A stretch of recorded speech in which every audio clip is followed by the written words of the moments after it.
ಎಲ್ಲರಿಗೂ ಶುಭ ಸಂಜೆಯ ವಂದನೆಗಳು. ಜಾಲಿ ಕಿಡ್ಸ್ ಮಾಂಟೆಸರಿ ಮತ್ತು ಎ.ವಿ. ಪಬ್ಲಿಕ್ ಸ್ಕೂಲಿನ ವಾರ್ಷಿಕೋತ್ಸವದ ಶುಭ ದಿನದಲ್ಲಿ ವಾರ್ಷಿಕೋತ್ಸವದ ವಂದನೆಗಳನ್ನು ನಾನು ಸರ್ವರಿಗೂ ಅರ್ಪಿಸ್ತಾ ಇದ್ದೇನೆ. ಈ ಒಂದು ಸುಂದರ ಅರ್ಥಪೂರ್ಣ ಕಾರ್ಯಕ್ರಮದ ವೇದಿಕೆಯಲ್ಲಿ ಆಸೀನರಾಗಿರುವಂಥ ಪ್ರವೀಣ್ ಕುಮಾರ್ ಶೆಟ್ಟಿ ಅವರೇ, ಶ್ರೀ ಪಿ ದೊಡ್ಡೇಗೌಡ ಅವರೇ, ಶ್ರೀ ಪಿ ಶ್ರೀನಿವಾಸ ಮೂರ್ತಿ ಅವರೇ, ಶ್ರೀ ಕೆಂಪೇಗೌಡ ಅವರೇ, ಶ್ರೀ ವಿ ಎಂ ಚಂದ್ರಯ್ಯ ಅವರೇ, ಶ್ರೀ ವಿ ಎಂ ಈಶ್ವರ್ ಅವರೇ, ಶ್ರೀ ಮುನಿರಾಜು ಅವರೇ, ಶ್ರೀಮತಿ ವಾಣಿ ಮತ್ತು ಶ್ರೀಮತಿ ಅರುಣಾ ಅವರೇ, ವೇದಿಕೆಯಲ್ಲಿ ಆಸೀನರಾಗಿರುವಂಥ ಇತರ ಗಣ್ಯರೇ, ಸಭೆಯಲ್ಲಿರುವಂಥ ಪೋಷಕರೇ, ಆಹ್ವಾನಿತರೇ, ನನ್ನ ನೆಚ್ಚಿನ ವಿದ್ಯಾರ್ಥಿನಿಯರೇ, ನಾನು ಹಲವಾರು ಹುದ್ದೆಯಲ್ಲಿ ಕೆಲಸ ಮಾಡಿದಂಥ ವ್ಯಕ್ತಿ.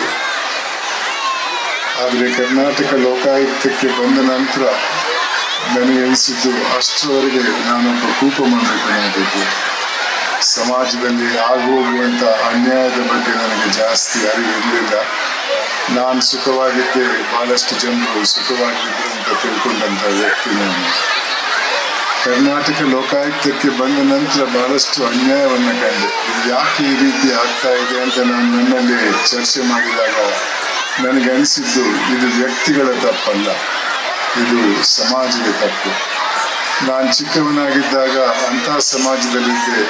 ಆ ಸಮಾಜ ಒಳ್ಳೆ ಕೆಲಸ ಮಾಡಿದವರನ್ನ ಗುರುತಿಸಿ ಪುರಸ್ಕರಿಸ್ತಾ ಇತ್ತು, ತಪ್ಪು ಮಾಡಿದ್ದವರನ್ನ ಬಹಿಷ್ಕರಿಸ್ತಾ ಇತ್ತು. ಅದು ಕೋರ್ಟಿನ ಶಿಕ್ಷೆ ಅಲ್ಲ, ಸಮಾಜದ ಶಿಕ್ಷೆ ಆಗಿತ್ತು. ಆದರೆ ಇವತ್ತು ಆ ಸಮಾಜದ ಭಾವನೆಯಲ್ಲಿ ಬಹಳಷ್ಟು ಬದಲಾವಣೆ ಬಂದಿದೆ. ಇವತ್ತಿನ ಸಮಾಜ ಬರೀ ಶ್ರೀಮಂತಿಕೆ ಮತ್ತು ಅಧಿಕಾರವನ್ನು ಪೂಜಿಸುವಂತಹ ಸಮಾಜದಲ್ಲಿದ್ದೇವೆ. ಯಾವ ರೀತಿಯಲ್ಲಿ ವ್ಯಕ್ತಿ ಶ್ರೀಮಂತನಾದ ಅಥವಾ ಯಾವ ರೀತಿಯಲ್ಲಿ ಒಂದು ದೊಡ್ಡ ಹುದ್ದೆಗೆ ಹೋದ ಅನ್ನೋ ವಿಚಾರದಲ್ಲಿ ಯಾರಿಗೂ ಯಾವುದೇ ಗೊಡವೆ ಇಲ್ಲ. ಶ್ರೀಮಂತನಾದ್ರೆ ಅವನಿಗೊಂದು ಸಲಾಂ, ದೊಡ್ಡ ಹುದ್ದೆಗೆ ಹೋದ್ರೆ ಅವನಿಗೊಂದು ಸಲಾಂ. ಅಂತಹ ಸಮಾಜದಲ್ಲಿ ನಾವಿದ್ದೇವೆ ಬಂಧುಗಳೇ. ಇದರಿಂದ ಸಮಾಜದಲ್ಲಿ ಒಂದು ಪೈಪೋಟಿ ಶುರುವಾಗಿದೆ. ನಾನು ಶ್ರೀಮಂತನಾಗಬೇಕು, ನಾನು ದೊಡ್ಡ ಹುದ್ದೆಗೆ ಹೋಗ್ಬೇಕು. ಶ್ರೀಮಂತರಾಗುವುದರಲ್ಲಿ ಏನು ತಪ್ಪಿಲ್ಲ, ಆದರೆ ಸರಿದಾರಿಯಲ್ಲಿ ಆದರೆ ಮಾತ್ರ.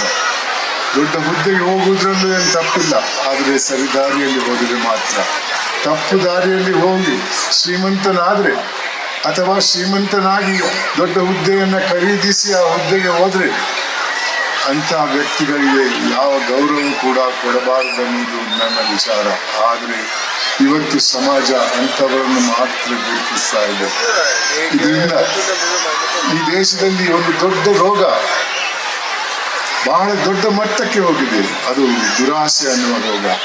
ಆ ದುರಾಸೆಗೆ ಮಿತಿ ಇಲ್ಲ, ಎಷ್ಟು ಮಾಡಿದ್ರೂ ಸಾಲಲ್ಲ, ಮತ್ತು ಬೇಕು ಅನ್ನೋ ಒಂದು ರೋಗ. ಇವತ್ತಿನ ಪರಿಸ್ಥಿತಿಯಲ್ಲಿ ಒಂದೊಂದು ಹಗರಣದಲ್ಲಿ 1,76,000 ಕೋಟಿ ರೂಪಾಯಿ ಕೊಳ್ಳೆ ಹೊಡಿತಾರೆ. ಒಂದು ಹಗರಣದಲ್ಲಿ 2G ಅನ್ನೋ ಒಂದು ಹಗರಣದಲ್ಲಿ, ಟೋಲ್ಗೇಟ್ ಅನ್ನೋ ಇನ್ನೊಂದು ಹಗರಣದಲ್ಲಿ 1,86,000 ಕೋಟಿ ರೂಪಾಯಿ. ಆ ವರ್ಷದಲ್ಲಿ ಆದ ಎಲ್ಲ ಹಗರಣಗಳನ್ನು ಸೇರಿಸಿ ಅದರಲ್ಲಿ ಸೋರ್ಕೊಂಡು ಹೋದಂತ ಹಣಕ್ಕೆ ಲೆಕ್ಕ ಹಾಕಿದ್ರೆ ಎಷ್ಟು ಹಣ ಅಭಿವೃದ್ಧಿಗೆ ಹೋಗ್ಬಹುದು. 1985ರಲ್ಲಿ ಅಂದಿನ ಪ್ರಧಾನಮಂತ್ರಿ ದಿವಂಗತ ರಾಜೀವ್ ಗಾಂಧಿ ಅವರು ಬಹಿರಂಗವಾಗಿ ಹೇಳಿದಂತ ಮಾತು, ಅಂದು 85ರಲ್ಲಿ ಸರ್ಕಾರ ಅಭಿವೃದ್ಧಿಗೆ ಕೊಟ್ಟಂತಹ 1 ರೂಪಾಯಿಯಲ್ಲಿ ಕೊನೆ ಹಂತಕ್ಕೆ ಹೋದದ್ದು 15 ಪೈಸೆ ಮಾತ್ರ.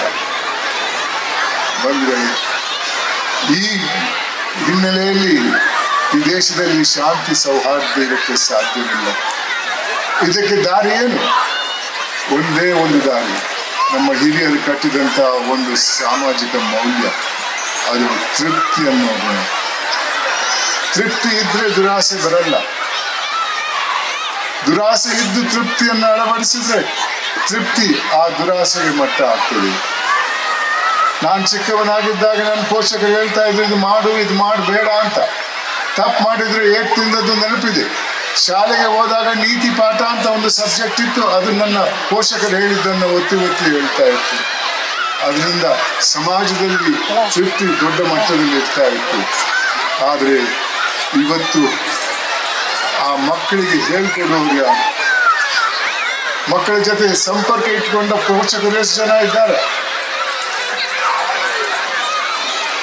ಬಹಳಷ್ಟು ಜನ ಕೆಲಸ ಮಾಡುವವರು ಪೋಷಕರು, ಕೆಲಸ ಅಂದ್ರೆ ಒಂದು ರೋಗ, ಅಲ್ಲಿ ಹೋದ್ರೆ ಪ್ರಮೋಷನ್ ಆಗಬೇಕು, ದೊಡ್ಡ ಹುದ್ದೆಗೆ ಹೋಗ್ಬೇಕು ಅನ್ನೋ ಆಲೋಚನೆ ಮಾತ್ರ.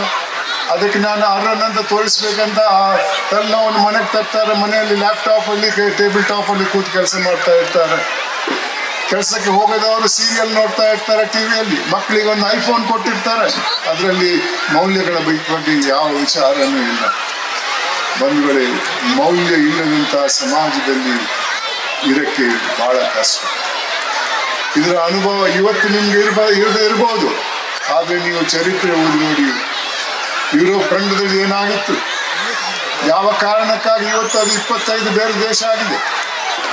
ಅದೇ ರೀತಿ ನಮ್ಮ ದೇಶದಲ್ಲಿ ಕೂಡ ದಂಗೆ ಇದ್ದು ಬದಲಾವಣೆ. ಶಾಲಾ ಕಾಲೇಜಿಗೆ ಹೋಗಿದ್ದೇನೆ, ಮಕ್ಕಳಿಗೆ ನನ್ನ ಅನುಭವಗಳನ್ನು ಹಂಚಿಕೊಂಡಿದ್ದೇನೆ, ಅವ್ರ ಜೊತೆ ಅವರ ವಿಚಾರವನ್ನು ತಿಳ್ಕೊಂಡು ನಾನು ಪ್ರಯತ್ನ ಮಾಡಿದ್ದೇನೆ. ಒಂದು ವೇಳೆ ನನಗೆ 85 ವರ್ಷ ವಯಸ್ಸು, ತಿರುಗ್ತಾ ಇರ್ತೇನೆ. ನಿನ್ನೆ ಬೆಳಿಗ್ಗೆ ಡೆಲ್ಲಿಗೆ ಹೋಗಿದ್ದೆ, ಇವತ್ತು ಬೆಳಿಗ್ಗೆ ರಾತ್ರಿ 2 ಗಂಟೆಗೆ ಮನೆಗೆ ಬಂದೆ. ನಾಳೆ ಬೆಳಿಗ್ಗೆ 7 ಗಂಟೆ ಫ್ಲೈಟಲ್ಲಿ ಮಂಗಳೂರಿಗೆ ಹೋಗ್ತಾ ಇದ್ದೇನೆ. ಅಲ್ಲಿ 2 ಕಾರ್ಯಕ್ರಮಗಳನ್ನು ಒಪ್ಕೊಂಡಿದ್ದೇನೆ, ಶಾಲಾ ಕಾರ್ಯಕ್ರಮಗಳಲ್ಲಿ. ಯಾಕೆ ನನಗಾಗಿ ಅಲ್ಲ, ನನಗೆ ಮಕ್ಕಳು ಕೂಡ ಇಲ್ಲ, ಆದರೆ ನನ್ನ ಅನುಭವದ ವಿಚಾರವನ್ನು ನಿಮ್ಮ ಮುಂದೆ ಇಡ ಬಯಸ್ತೇನೆ.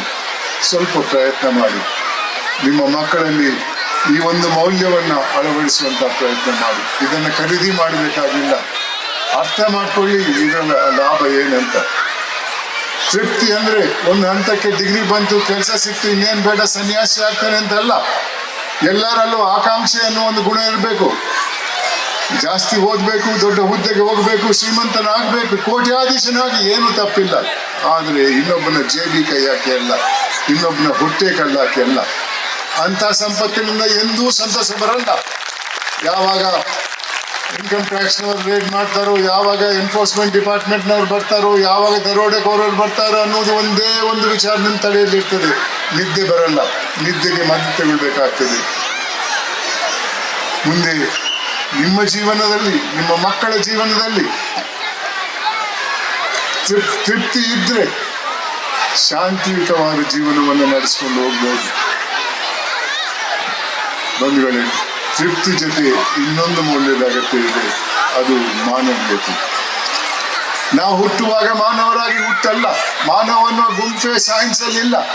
ನಾವು ಹುಟ್ಟುವುದು ಹೋಮೋಸಿಪಿಯನ್ಸ್ ಅನ್ನೋ ಒಂದು ಗುಂಪಿಗೆ, ಅದಕ್ಕೂ ಮಾನವೀಯತೆಗೂ ಯಾವ ಸಂಬಂಧನೂ ಇಲ್ಲ. ಮಾನವೀಯತೆ ಅನ್ನೋದು ನಮ್ಮ ಹಿರಿಯರು ಕಟ್ಟಿದಂತ ಮೌಲ್ಯ. ಸಮಾಜದಲ್ಲಿ ಶಾಂತಿ ಸೌಹಾರ್ದ ಇರಬೇಕನ್ನೋ ಹಿನ್ನೆಲೆಯಲ್ಲಿ ನಮ್ಮ ಕವಿಗಳು ಹಿರಿಯರು ಬರೆದಿದ್ದಾರಲ್ಲ, ಏನೇ ಆಗು ನಿನಗೆ ಬೇಕಾದವನಾಗು, ಆದರೆ ಮೊದಲು ಮಾನವನಾಗು ಅಂತಾರೆ. ಅದಕ್ಕೆ ಪೂರಕವಾಗಿ ನಾನು ಶಾಲಾ ಕಾಲೇಜಿಗೆ ಹೋಗಿದಾಗ ಮಕ್ಕಳಿಗೆ ನನ್ನದೇ ಆದ ಒಂದು ಸಂದೇಶವನ್ನು ಕೊಡ್ತಾ ಇರ್ತೇನೆ. ಹುಟ್ಟುವಾಗ ಮಾನವನಾಗಿ ಹುಟ್ಟದೇ ಇದ್ರೂ ಜೀವನ ಪಥದಲ್ಲಿ ಮಾನವೀಯತೆಯನ್ನು ಅಳವಡಿಸಿಕೊಂಡು ಸಾಯುವಾಗ ಮಾನವನಾಗಿ ಸತ್ರೆ ಅದಕ್ಕೆ ಮೇಲ್ಪಟ್ಟಂತಹ ಗೌರವ ಯಾವುದೂ ಇಲ್ಲ. ಬಂಧುಗಳು, ಇದು ಒಂದು ಸಂಭ್ರಮದ ದಿವಸ, ಆದರೆ ಮನಸ್ಸಿಗೆ ಬೇಜಾರಾಗುವಂತ ವಿಚಾರವನ್ನು ನಿಮ್ಮ ಮುಂದೆ ಇಟ್ಟಿದ್ದೇನೆ.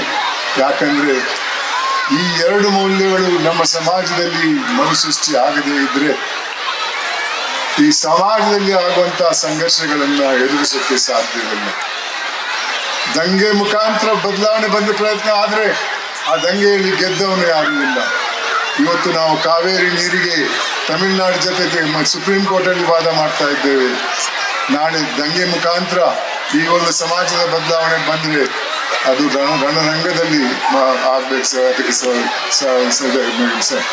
ನಾವು ಚರ್ಚೆ ಮಾಡಬೇಕಾಗ್ತದೆ. ಈ 2 ಮೌಲ್ಯಗಳನ್ನ ಅಳವಡಿಸಿ ನಿಮ್ಮ ಮಕ್ಕಳಲ್ಲಿ ಶಾಂತಿ ಸೌಹಾರ್ದವನ್ನ ತರುವಂತ ಪ್ರಯತ್ನ ಮಾಡಿ ಅಂತ ಹೇಳ್ತಾ ನನ್ನ ಮಾತಿಗೆ ವಿರಾಮ ಕೊಡ್ತಾ ಇದ್ದೇನೆ. ಧನ್ಯವಾದಗಳು.